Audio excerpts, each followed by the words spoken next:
we're tackling a critical topic for the Series 65 exam: the distinction between exempt securities and exempt transactions under the Uniform Securities Act. An exempt security is one that does not require registration at the state level because of what it is. Think of U.S. Treasury bonds or municipal bonds issued by any state. These are always exempt from state registration, no matter who sells them. Securities issued by a U.S. bank are also exempt. But here's a classic exam trap. Securities issued by a bank holding company are not exempt and must be registered.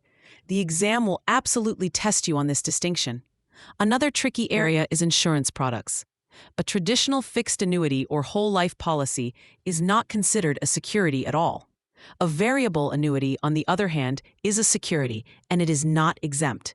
If the product has the word variable in its name, you should assume it's a non-exempt security that requires registration. Now let's shift to exempt transactions. Here, it's not about what is being sold, but how it's being sold. A non-exempt security, like common stock, can be sold without registration if the sale qualifies as an exempt transaction. The most heavily tested exempt transaction is the private placement. Under the Uniform Securities Act, this is an offer to no more than 10 non-institutional investors within any 12-month period. A critical detail for the exam is that these buyers must be purchasing for investment purposes, not for immediate resale, and no commissions can be paid to agents for soliciting these non-institutional buyers. Another key example is a fiduciary transaction. This is a sale by someone like an executor of an estate, a sheriff, or a trustee in bankruptcy. For instance, if the executor of a will sells shares of a non-exempt stock to liquidate assets for the estate, that specific sale is an exempt transaction, meaning the shares don't need to be registered for that sale. The number one point of confusion is mixing these two concepts up. An exempt security is always exempt because of its inherent nature. A non-exempt security can be sold in an exempt transaction because of the specific circumstances of the sale.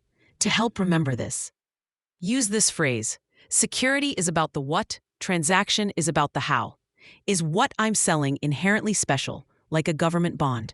Or is how I'm selling it special, like a private placement to a limited number of people? Finally, never forget the golden rule that the exam will try to trick you on. No security and no transaction is ever exempt from the anti-fraud provisions of the Uniform Securities Act. If you see an answer choice suggesting something is exempt from anti-fraud rules, it is always wrong.